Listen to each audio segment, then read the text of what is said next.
March Madness is a billion-dollar machine fueled by television rights, bracket pools, and arena tickets. But while the players battle for unpaid glory, the men pacing the sidelines are quietly building dynastic fortunes. For decades, black head coaches were locked out of college basketball's highest tax brackets. But a select few broke the system. Welcome to the untold financial playbook of the richest black March Madness coaches of all time. Number 7. Shaka Smart, the Cinderella leverage. In the brutal, highly volatile ecosystem of college basketball, a mid-major coach who makes a magical March Madness run is usually faced with a dangerous psychological trap. The industry pressure demands that they immediately abandon their current program and accept the very first high-paying job offer that materializes, operating out of the sheer, terrifying fear that they will never get another opportunity to cash in. Shaka Smart looked at this traditional, panicked blueprint and completely rejected it, executing a masterclass in strategic patience and financial leverage that permanently altered his earning trajectory. When Smart orchestrated the iconic, paradigm-shifting 2011 Final Four run with the Virginia Commonwealth University Rams, his name became the absolute hottest commodity in the sports world. Desperate athletic directors from legendary programs immediately lined up, aggressively waving multi-million-dollar contracts in his face. Most coaches would have bolted instantly. Instead, Smart recognized that his leverage was actually at its absolute peak right where he was. He weaponized the intense external interest to force VCU's administration to radically restructure his compensation, securing a staggering 8-year extension that bumped his salary to $1.2 million annually. In the Colonial Athletic Association, a conference completely unaccustomed to paying 7-figure coaching salaries, this was an astronomical, system-breaking victory. But the true genius of Shaka Smart's financial architecture was that he was merely delaying his ultimate payday until the absolute perfect corporate behemoth presented itself. He repeatedly turned down prestigious jobs at programs like UCLA and NC State, fully understanding that entering the wrong situation could severely damage his long-term market value. He waited with chilling discipline until the University of Texas arrived with a fully guaranteed, staggering contract worth well over $20 million. Texas is not just a university. It is an autonomous financial empire backed by the colossal revenue of the Longhorn Network and limitless booster capital. Even when his tenure at Texas failed to produce deep, consecutive tournament runs, the ironclad structural protections embedded within his contract completely insulated his massive wealth. Because he had negotiated from a position of ultimate, undeniable strength, his financial downside was mathematically eliminated. When it was time to leave Austin, he seamlessly pivoted to Marquette University, instantly securing another massive, multi-million-dollar long-term deal. Shaka Smart represents the pristine, highly evolved modern era of coaching wealth. He proved beyond a shadow of a doubt that a single, perfectly timed March Madness explosion, when managed with ice-cold patience and elite representation, can guarantee a lifetime of top-tier, untouchable earnings. Number 6. Leonard Hamilton, the longevity dividend. The quickest, most devastating way to destroy generational wealth in the coaching profession is to get caught in the vicious, unrelenting cycle of the coaching carousel. Every single time a coach is fired or forced to relocate, they suffer a catastrophic hemorrhage of capital. They must pay exorbitant agent fees to secure a new position, absorb the massive hidden costs of breaking real estate leases or selling homes in a rushed market, and often endure agonizing, extended periods of unemployment that drain their liquid savings. Leonard Hamilton, the stoic, undisputed patriarch of the Florida State Seminoles, looked at this chaotic reality and decided to build an impenetrable financial fortress right where he stood. Hamilton's approach to wealth accumulation completely ignores the intoxicating, often disastrous allure of chasing the hottest job in the country. Instead, his entire financial strategy is built upon the incredible, compounding power of extreme longevity. Taking over the Florida State program in 2002, Hamilton stepped into the notoriously treacherous waters of the Atlantic Coast Conference, a league completely dominated by legacy blue bloods like Duke and North Carolina. Rather than attempting to match their flashy recruiting tactics, Hamilton built a high-floor, highly sustainable program based on gritty, suffocating defense and elite athletic development. By consistently delivering NCAA tournament appearances and steadily producing NBA draft picks, Hamilton made himself completely indispensable to the university's athletic department. This allowed him to systematically extract maximum value from his employer over an astonishing 2-decade period. Every single contract extension he signed was meticulously layered with lucrative retention bonuses, massive longevity clauses, and constantly escalating base salaries.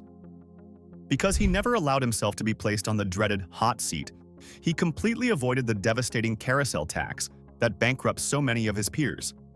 Now operating well into his late 70s, Hamilton is the winningest coach in Florida State history, but more importantly, he is one of the quietest, most effective wealth accumulators in the history of the sport. His decades of uninterrupted, highly compensated employment have allowed his capital to silently compound in the background. Without the distraction and profound financial disruption of constantly uprooting his life, Hamilton has been able to carefully direct his massive earnings into stable, long-term off-court investments and real estate holdings in Tallahassee. He is the ultimate, undeniable proof that in a profession defined by relentless turnover and chaos, absolute stability is the most lucrative financial asset a man can possess. Number 5. Kevin Ollie, the legal fortress. Most people believe that a college basketball coach's net worth is entirely dependent on their ability to win basketball games. Kevin Ollie proved to the entire world that a coach's net worth is actually dependent on their willingness to go to absolute war in a courtroom to protect what is rightfully theirs. Ollie's financial narrative is a gripping, high-stakes thriller about contract law, union protections, and the absolute refusal to be bullied by a monolithic state institution. Ollie's coaching trajectory began like a cinematic dream. Taking the reins of the UConn Huskies from his legendary mentor Jim Calhoun, Ollie orchestrated an unbelievable, miraculous run through the 2014 NCAA tournament, capturing the national championship with a team that many analysts believed had absolutely no business being there. The university, riding the euphoric high of a national title, rewarded Ollie with a massive multi-year contract extension worth approximately $15 million. His financial future appeared to be permanently secured. However, the brutal reality of college athletics soon intervened. As the program struggled in subsequent years, UConn's administration looked for a way to escape the massive financial commitment they had made. In 2018, the university made a highly aggressive, calculated move. They fired Kevin Ollie for cause, citing various NCAA compliance violations within the program. In the ruthless business of college sports, being fired for cause is the ultimate nuclear option. It is a legal maneuver specifically designed by athletic departments to completely void the remaining guaranteed millions on a coach's contract. The vast majority of coaches, terrified of further public humiliation or the destruction of their professional reputation, will quietly accept a deeply reduced settlement and walk away. Kevin Ollie refused to surrender a single cent.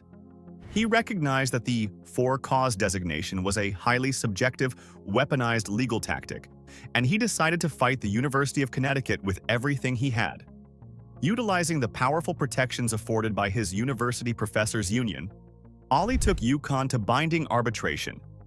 For years, he endured a grueling, highly publicized legal battle, watching his legal team meticulously dismantle the university's arguments.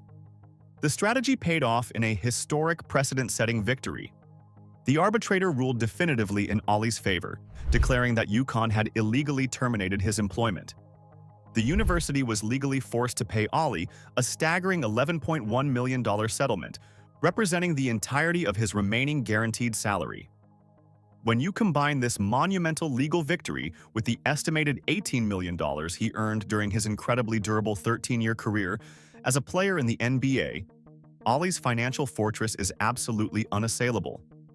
He proved that your wealth is only as safe as the precise legal language in your contract and your absolute unyielding willingness to enforce it.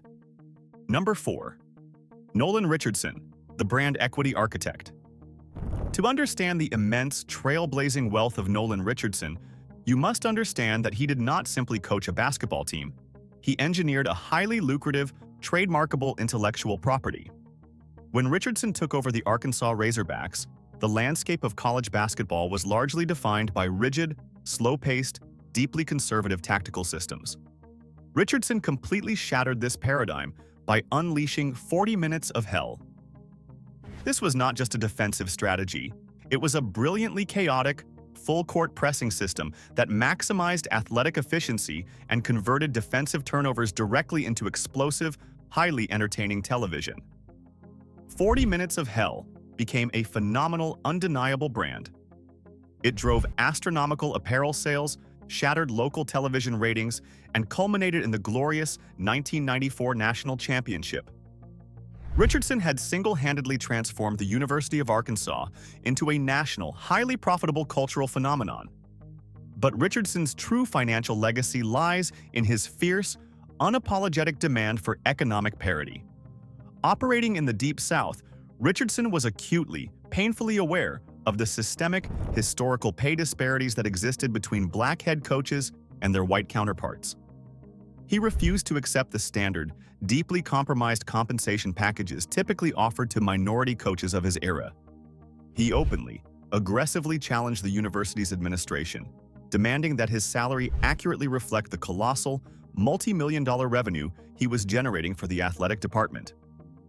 When his relationship with the university leadership eventually deteriorated, culminating in his highly controversial dismissal, Richardson did not exit quietly. He filed a massive, high-profile discrimination lawsuit against the university. While the lawsuit itself was an arduous, complex battle, the sheer audacity of the maneuver completely changed the power dynamics of the sport. He forced the deeply entrenched establishment to recognize that black coaches would no longer accept being treated as disposable, undervalued labor. Off the court, Richardson translated his immense earnings into highly tangible, permanent assets. He purchased a massive, sprawling ranch in Fayetteville, converting his coaching salary into significant land ownership and agricultural equity. He built a lifestyle of complete, absolute independence, effectively isolating his wealth from the volatile, often vindictive politics of college athletics. Nolan Richardson laid the critical, foundational groundwork that allowed every single modern black coach to walk into a boardroom and confidently demand a fully guaranteed multi-million-dollar contract. Nolan Richardson proved that true wealth requires a fearless mindset. If you want to build this kind of unshakable financial leverage, check out the wealth-building books I've pinned on the screen right now. Number 3. Kelvin Sampson, The Redemption Premium. In the ruthless, unforgiving corporate structure of the NCAA, receiving a show cause penalty is generally considered an absolute permanent financial death sentence. It is a scarlet letter that completely destroys a coach's earning potential, effectively blacklisting them from the industry. In 2008, Kelvin Sampson was hit with exactly this penalty due to highly controversial violations regarding impermissible phone calls to recruits, actions that, ironically, are completely legal and standard practice in today's modern NIL environment. Sampson was functionally exiled from the college game, forced to accept significantly lower-paying assistant coaching positions in the NBA to survive. But Sampson's story is the ultimate triumphant demonstration of the redemption premium, the economic reality that if you can prove your specialized value is completely undeniable, the market must eventually ignore your past and pay you handsomely for your present. When the University of Houston, a program that had been completely dormant and irrelevant for decades, offered Sampson a chance to return to the college ranks, he seized the opportunity with terrifying intensity. Sampson did not just rebuild the Houston Cougars, he executed one of the most remarkable, comprehensive program resurrections in the history of American sports. He transformed a dead brand into a terrifying perennial Final Four juggernaut, built entirely on his signature brand of suffocating defense and relentless rebounding. Because Sampson was the sole, undeniable architect of this massive resurgence, his financial leverage over the university became absolute. He had created a localized monopoly on winning. As the University of Houston prepared for its highly lucrative, high-stakes transition into the Big 12 Conference, they recognized that losing Sampson would be a catastrophic financial blow to the entire university ecosystem. Desperate to retain the man who had single-handedly elevated their national profile, the administration completely capitulated. In 2023, they backed up the Brinks truck, signing Sampson to a massive restructured contract extension reportedly worth well over $5 million annually. This astronomical figure catapulted him directly into the absolute elite tier of the highest-paid coaches in the country, completely erasing the financial losses of his exile years. Sampson's wealth is a testament to the sheer, uncompromising power of extreme competence. He proved that when you are the only person capable of generating hundreds of millions of dollars in institutional value for a university, you completely dictate the terms of your own compensation, regardless of the hurdles placed in your past. Number 2. Tubby Smith, the master of the buyout. To the casual observer, the career of Orlando Tubby Smith might look like a standard, albeit highly successful journey through the elite ranks of college basketball. He won the ultimate prize, capturing the 1998 national championship with the prestigious Kentucky Wildcats. But to anyone who truly understands the complex hidden economics of collegiate sports, Tubby Smith is an absolute, undeniable genius of contract law. He is the undisputed grandmaster of the coaching carousel, a man who engineered a financial reality where getting fired was actually a highly profitable, life-altering liquidity event. College basketball contracts are highly unique financial instruments because they often include massive buyout clauses, staggering sums of guaranteed money that the university is legally obligated to pay the coach if they terminate the contract without cause. While most coaches view the buyout as a mere safety net, Tubby Smith weaponized it as a primary wealth generation tool.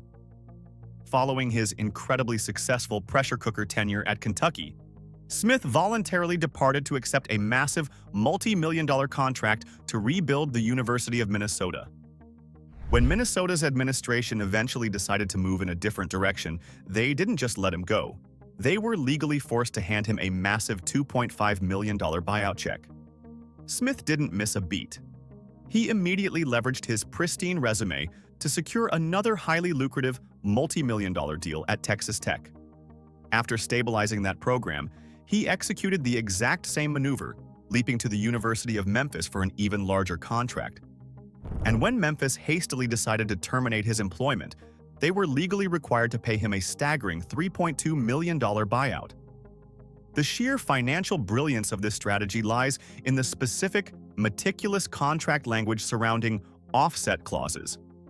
By masterfully negotiating the terms of his departures, Smith was literally being paid millions of dollars by one university not to coach their team, while simultaneously signing massive new contracts and collecting huge salaries from his next destination. He was double-dipping at the absolute highest tax brackets of the sport. Tubby Smith treated the deeply emotional, highly irrational business of college basketball with ice-cold corporate efficiency. He completely eliminated the financial risk of his profession, proving that a flawlessly negotiated golden parachute is far more valuable than any championship trophy. Number 1. Thompson Jr., the corporate godfather. We have reached the absolute apex of the financial hierarchy. The men before him built massive, highly lucrative empires by mastering the intricate rules of the NCAA system. But Thompson Jr. did not just master the system. He completely transcended it, fundamentally revolutionizing the economic paradigm for black men in American sports. When he led the Georgetown Hoyas to the 1984 NCAA championship, becoming the first black head coach to ever achieve the feat, he cemented his legacy on the court. But his true, staggering wealth, an estate that completely dwarfs traditional coaching salaries, was built in the corporate boardrooms of global conglomerates. Thompson's financial genius was rooted in his profound, visionary understanding of the intersection of sports, urban culture, and corporate America. In the 1980s, Nike was a young, aggressively expanding shoe company desperately looking to dominate the global basketball market. When Nike executive Sonny Vaccaro approached Thompson to outfit the Georgetown team, Thompson recognized a critical, highly lucrative reality. He possessed immense, undeniable cultural leverage. Georgetown basketball was not just a collegiate sports team. Under Thompson's imposing leadership, it was a massive cultural phenomenon. With their iconic, intimidating gray uniforms and subtle kente cloth patterns, The Hoyas became Black America's team. They dictated streetwear trends across the country. Thompson knew exactly how much this cultural equity was worth, and he flatly refused to let a massive corporation exploit his players' influence for free. He didn't just demand a standard, highly taxed endorsement check or free equipment. He demanded absolute institutional power. In a move that completely shocked the sports business world, Thompson secured a seat on the board of directors for Nike, a highly exclusive, immensely powerful position he held for decades. This was the ultimate, unprecedented leap from being a highly paid employee to becoming a foundational owner. The financial implications of this maneuver are almost difficult to comprehend. The compounding value of his Nike stock options, his massive board compensation packages, and his deeply entrenched lifetime contract with the brand generated an estate worth tens of millions of dollars. Thompson didn't just negotiate with local athletic directors over minor salary bumps. He sat in executive boardrooms alongside Phil Knight, dictating the global strategy of a multi-billion-dollar apparel empire. He built an untouchable financial fortress that completely isolated him from the petty, deeply prejudiced politics of the NCAA. John Thompson Jr. wasn't just a legendary basketball coach. He was a corporate titan, a pioneer who proved that the ultimate financial victory isn't winning the game. It's owning the company that sells the shoes. They didn't just win championships, they forced a multi-billion-dollar industry to finally cut them the checks they deserved. Which of these strategic financial playbooks shocked you the most? Let us know in the comments below. If you want to master the psychology of the ultra-rich, make sure to subscribe to Black Status and like this video. We'll see you next time.